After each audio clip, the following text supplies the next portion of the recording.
Bom, meu nome é Jenner Carlisson Pimenta dos Reis, eu sou professor titular aqui no Departamento de Medicina Veterinária Preventiva da Escola de Veterinária da UFMG e coordenador do Laboratório de Retroviroses. Ô professor, como é que foi sua jornada até chegar no Retrolab? Eu queria que você contasse pra gente um pouquinho da sua história. Bom, na verdade, eu comecei a trabalhar com laboratório em 81, que eu fui fazer curso técnico no colégio técnico, né, e fiz o curso técnico de análises clínicas. E a partir daí eu fui fazer um estágio no ICB, trabalhando no grupo do professor Roland Gogger, no laboratório de vírus. E lá, depois do estágio, então, eu continuei no laboratório, trabalhando como técnico no laboratório, na parte de produção de interferon, de membrana amniótica humana, já entrando no mundo da virologia, né? E aí já comecei a participar das pesquisas do laboratório, mais na linha de produção de interferon e ação de interferon contra ações virais. Posteriormente eu fiz a minha iniciação, ingressei no curso de farmácia e bioquímica na UFMG e comecei a trabalhar fiz iniciação científica trabalhando já com vírus. Bom, como é que foi o início do Retrolab e como foi o processo de criação do setor? Bem, eu fiz o meu mestrado já na linha veterinária, já trabalhando com vírus da anemia infecciosa equina, sob orientação do professor Rômulo Cerqueira Leite. No doutorado eu continuei na mesma linha. E aí, durante o meu período de doutorado, eu fui aprovado no concurso, né, para professor na Faculdade de Farmácia aqui na UFMG.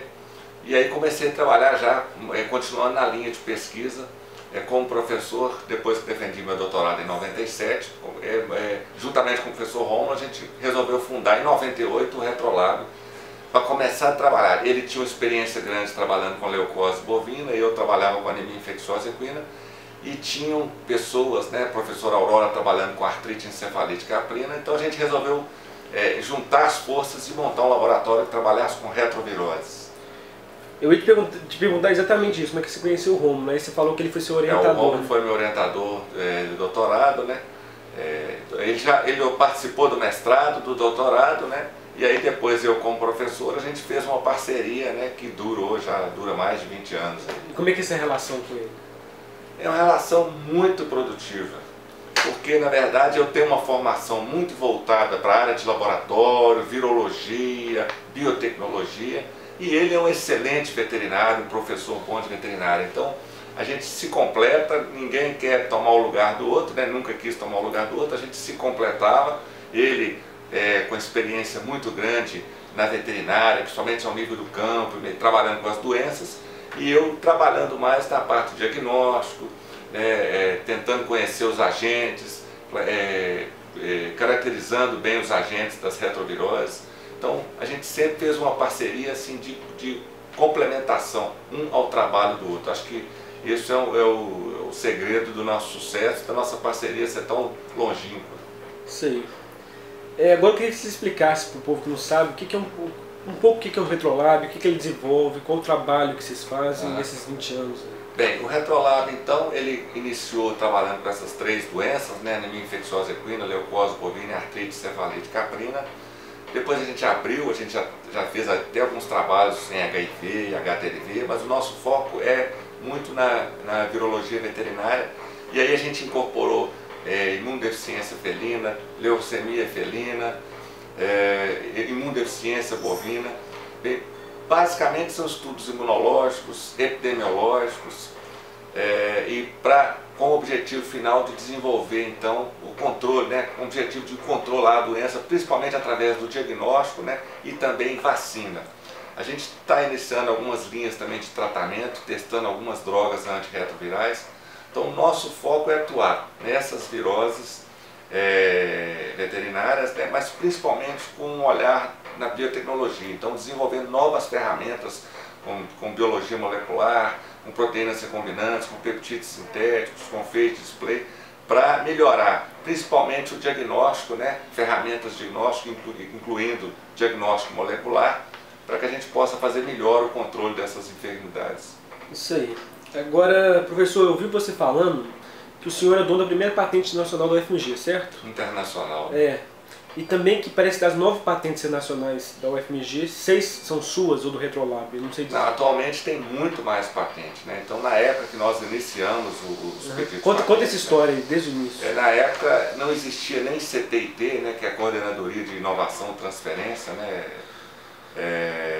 Então a gente começou indo diretamente no INPI, juntamente com o pessoal do Laboratório de Vírus do ICB, e fizemos o primeiro pedido, né, de patente. Posteriormente, com negociação entre FAPEMIG e o FMG, a universidade começou a criar mecanismos e resoluções para regulamentar os processos de pedido, de patente, transferência de tecnologia. Criou-se o CTIT, então a gente participou muito no início da criação do CTIT, ajudando eles em algumas coisas, eles nos ajudando. Era um grupo muito pequeno, né? E aí a gente começou a entender como é que funcionava o processo de patente no Brasil e fora do Brasil. E aí submetemos esses pedidos, né? E a primeira patente foi em 2000, se não me engano, na Austrália. Foi relativa a um processo de diagnóstico, né, pelo método de ELISA para anemia infecciosa equina. Posteriormente a gente teve patente nos Estados Unidos, na Europa, né, e depois no Brasil. Hoje já tem quantas no total? Nós temos 8 patentes já concedidas. Né, e mais alguns que estão em processo de concessão. Beleza. Agora eu queria saber se essas são as principais realizações do Retrolab e quais, se não, quais são as principais realizações, na sua opinião. Tá, eu acho assim, a gente tem uma produção científica relevante, né? Mas como no nosso último evento dos 20 anos do Retrolab, a gente destacou que uma das principais contribuições talvez é a formação de recursos humanos.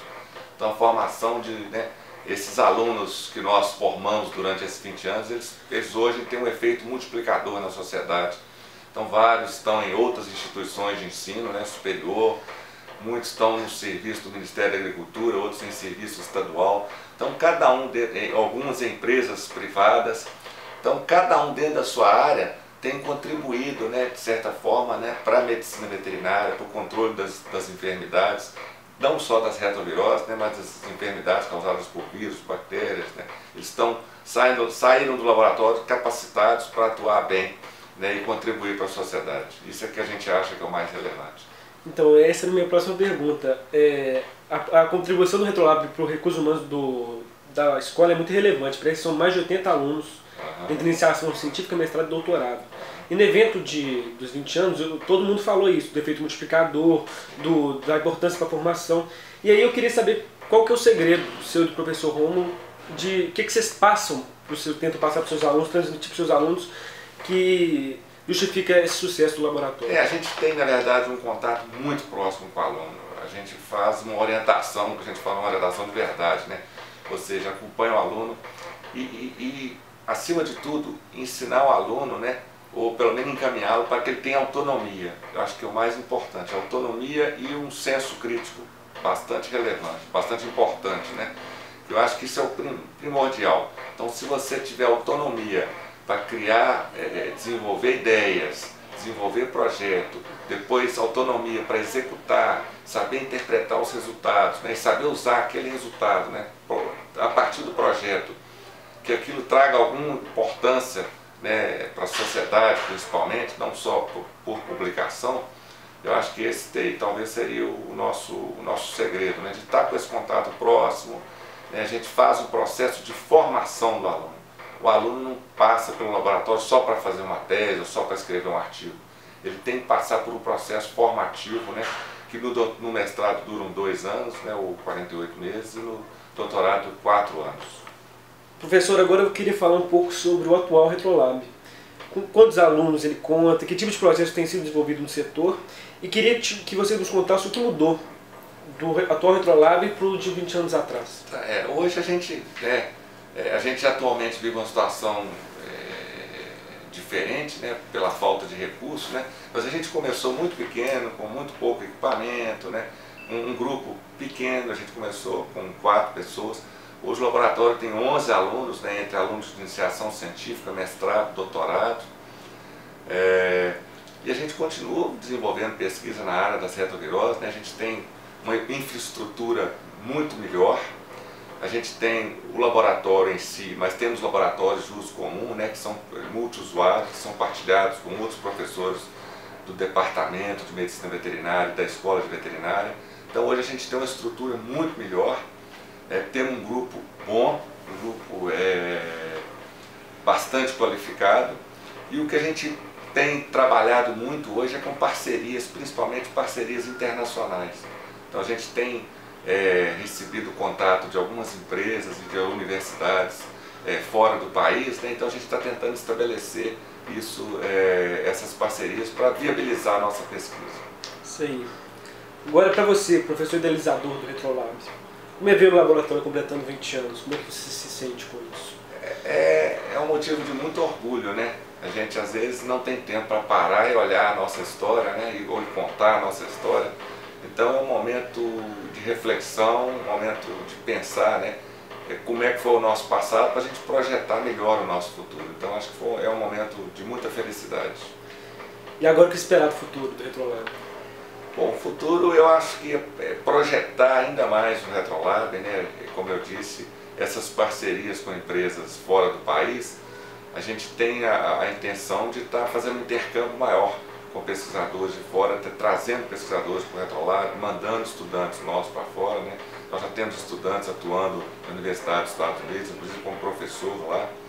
Então a ideia nossa é criar um estímulo para os nossos alunos, né, e viabilizar a nossa pesquisa para os próximos anos, né?